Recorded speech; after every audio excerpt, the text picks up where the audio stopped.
It-tlieta filgħodu bdew jiġu diskussa l-estimi tal-budget tal-Ministeru għall-Familja u Solidarjetà Soċjali.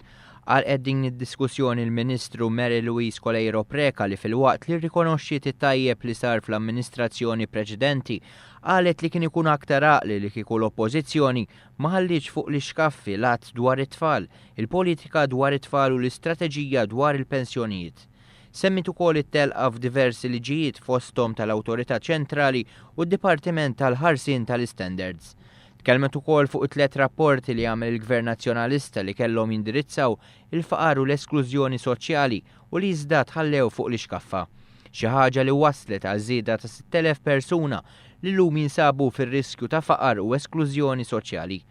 Iżda l-Gvern qed jieħu fuq spallejh dawn l-isfidi qalet il-Ministru Colleiro Preca tant li bħalissa jitfasslu numru ta' strateġiji fosthom dwar il-faqar, il-pensjonijiet, l-anzjanità attiva, id-diżabilità, it-tfal, l-ICT u dwar ir-riżorsi umani tas-settur soċjali.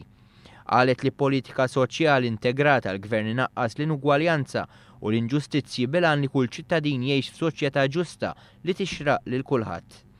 Intant it-tnejn filgħaxija s-Segretarju Parlamentari Ian Borch tkellem dwar l-estimi tal-budget li jaqgħu taħt il-Ministeru għall-Affarijiet Ewropej.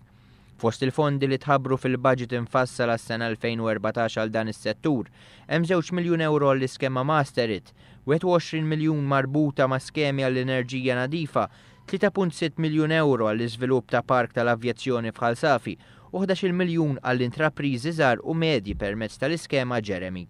Is-Segretarju Parlamentari għalli kieku ma kienx għall-inizjattiva tal-Gvern u s-Segretarjat Parlamentari kienu jintilfu miljuni ta' euro mill-Unjoni Ewropea wara li l-Gvern sab ma' wiċċu proġetti li kienu waqgħu lura fosthom it-Triq Diċembru 13 u l-proġett tal-Kottonera.